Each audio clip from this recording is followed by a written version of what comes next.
wabarakatuh.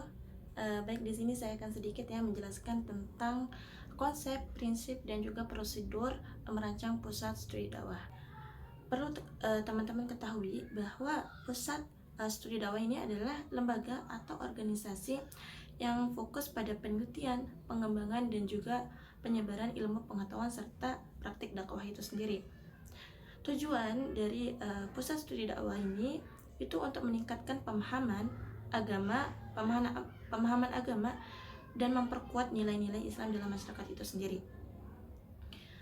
Nah, fungsi dari pusat studi dakwah ini itu sebagai pusat informasi, pelatihan, pengembangan sumber daya manusia dalam bidang dakwah itu sendiri. Selanjutnya itu ada prosedur merancang pusat studi dakwah.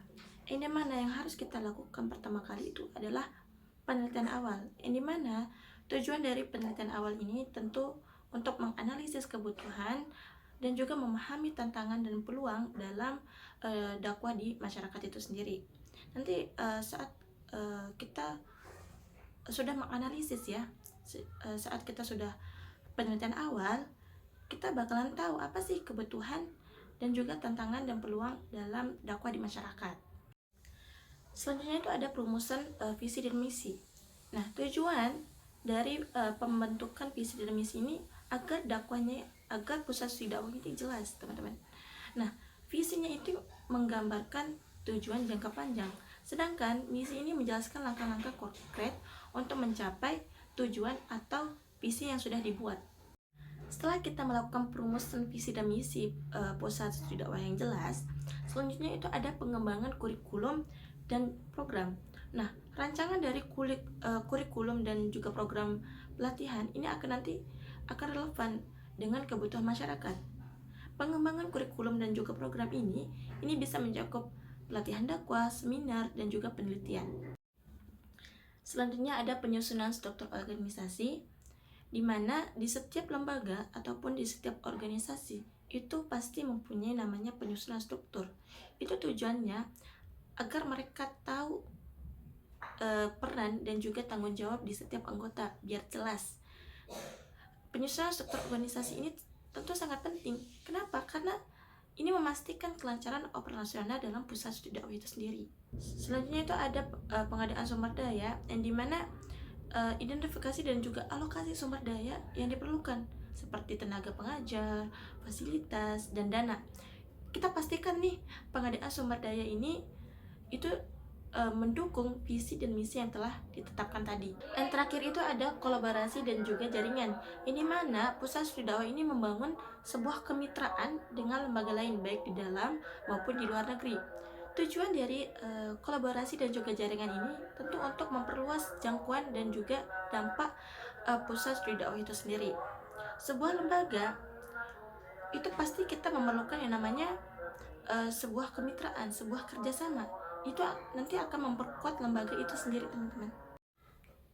Yang terakhir itu adalah prosedur dengan analisis SWOT. Teman-teman pasti tahu SWOT itu apa ya, artinya itu apa, definisinya seperti apa. Yang pertama itu kekuatan.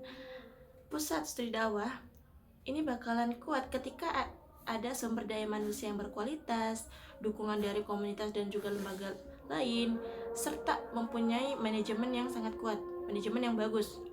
Tadi saya sudah jelaskan dari kekuatan pusat studi dakwah.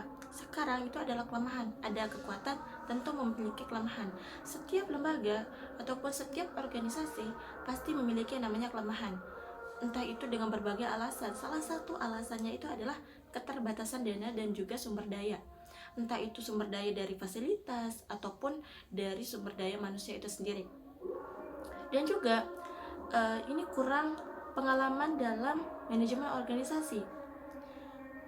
Sebuah lembaga ataupun sebuah organisasi itu kuat karena mempunyai manajemen yang kuat, karena mempunyai sumber daya ataupun sumber dana itu yang kuat juga, sehingga itu menjadi titik kelemahan pusat studi dakwah ketika kurangnya pengalaman dalam manajemen organisasi. Tadi kita sudah ketahui apa kekuatan serta kelemahan dari pusat studi dakwah itu sendiri.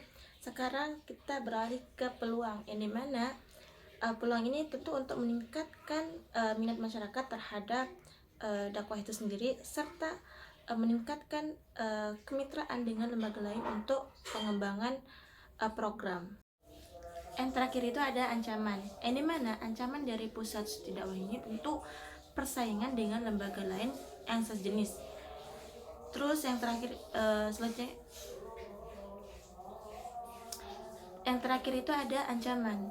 Di mana ancaman dari pusat studi dakwah itu, yang terakhir itu ada ancaman, yang dimana pusat studi dakwah ini pasti mempunyai ancaman, entah itu persaingan dengan lembaga lain ataupun perubahan kebijaksanaan yang dapat mempengaruhi operasional. Nah, dengan analisis SWOT tadi, pusat studi dakwah ini dapat memaksimalkan kekuatan dan peluang serta mengatasi kelemahan dan juga ancaman yang ada. Mungkin cuman ini yang bisa saya sampaikan tentang konsep, prinsip, dan juga prosedur merancang pusat studi dakwah. Bila nanti apa yang saya katakan itu salah, mohon dimaklumi karena saya masih seorang pemula dan tentu masih harus belajar banyak tentang pusat studi dakwah itu sendiri. Terima kasih sudah menonton video saya sampai akhir. Wassalamualaikum warahmatullahi wabarakatuh.